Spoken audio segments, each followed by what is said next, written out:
The Batmobile, evolution of an icon. The Batmobile isn't just transportation, it's a statement. Every iteration reveals something fundamental about Batman's psychology and the era that shaped him.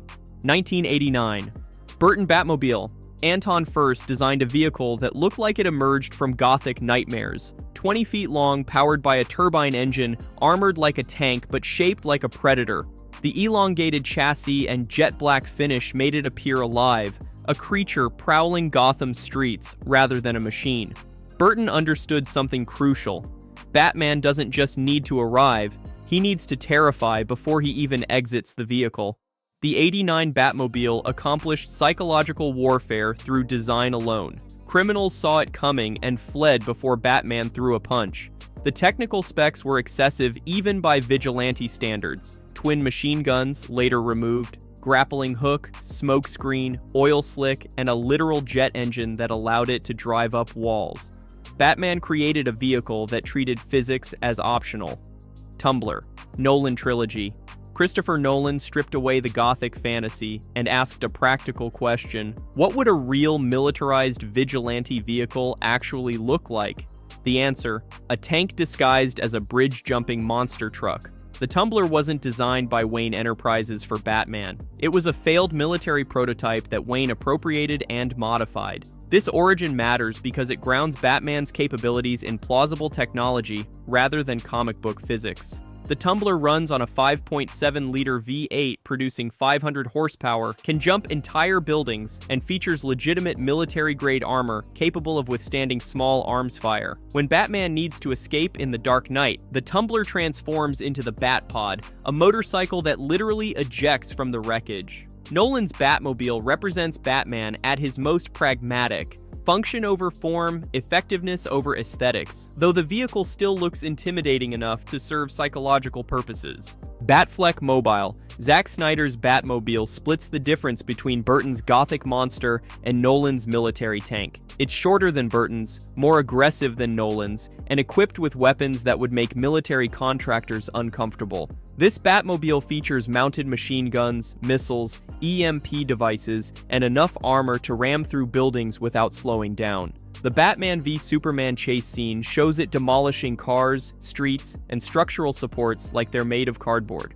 What makes the Batfleck Mobile significant is its brutality. This isn't a vehicle designed to intimidate or disable, it's built to destroy.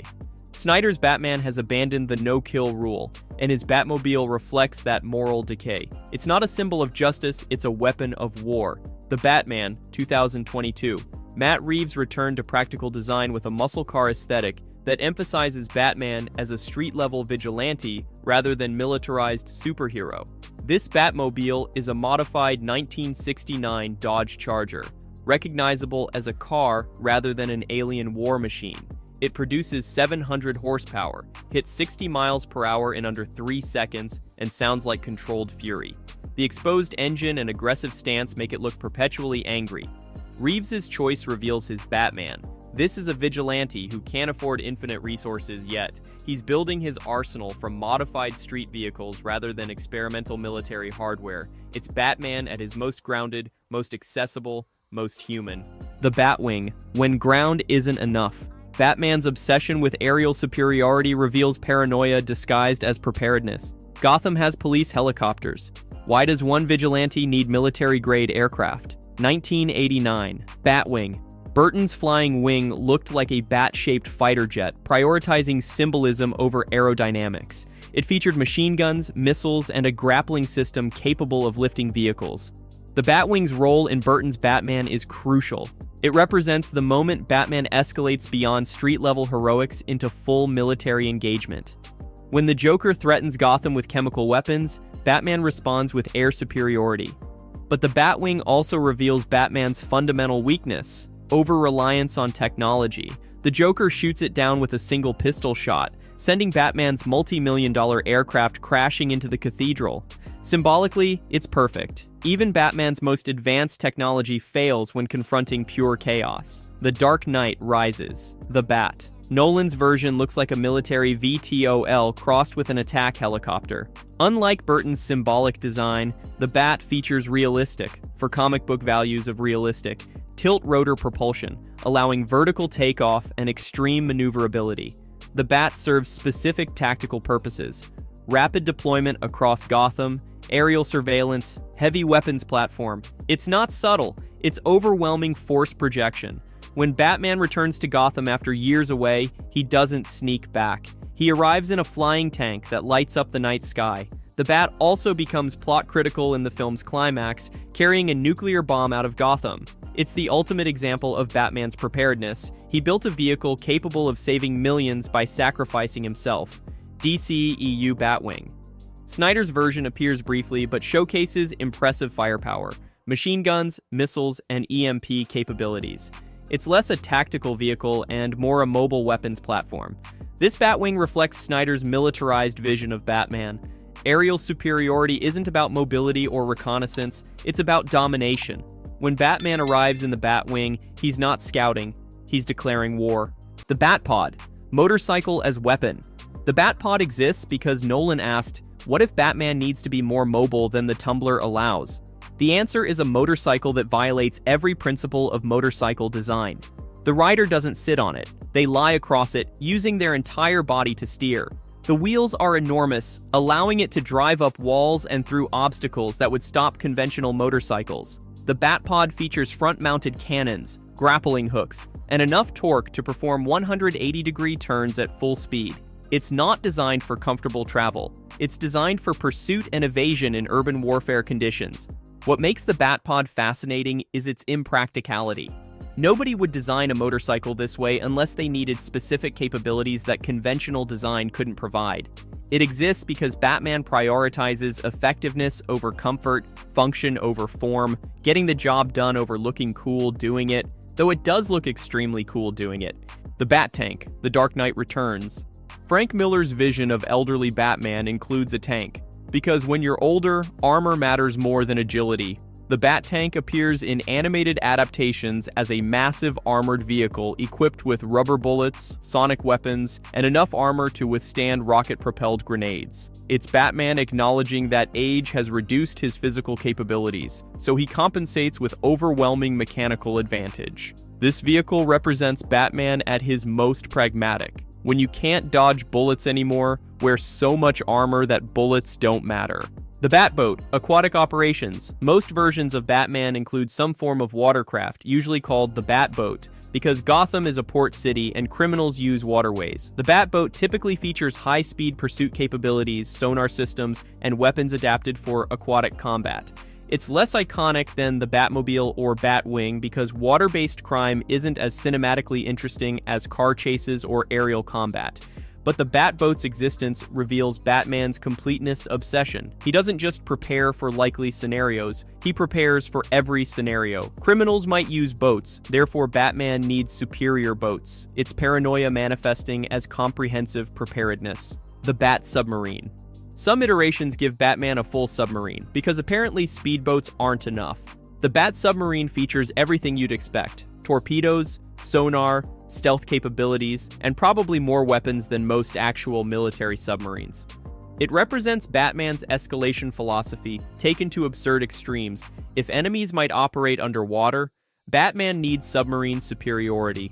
The submarine rarely appears in films, because it's ridiculous even by comic book standards. But its existence in comics reveals an important truth. Batman's preparedness has no logical endpoint. There's always another scenario to prepare for, another vehicle to build, another contingency to establish. The Batcycle, standard motorcycle. When Batman doesn't need the Batpod's wall-climbing capabilities, he sometimes uses a relatively normal motorcycle with minor modifications.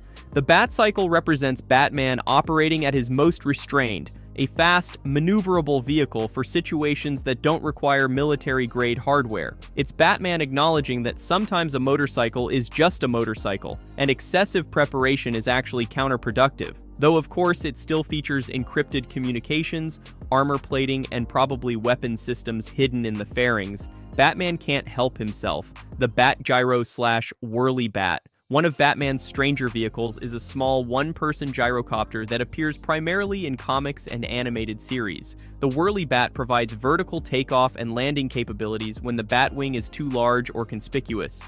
It's essentially a flying motorcycle, maneuverable, fast, and equipped with minimal weapons. This vehicle exists because Batman occasionally needs aerial mobility without deploying his full air force. Its proportional response made aviation hardware. Why so many vehicles? Batman's vehicle collection reveals his fundamental pathology, preparation as coping mechanism for trauma. Every vehicle represents a scenario Batman has imagined and prepared for.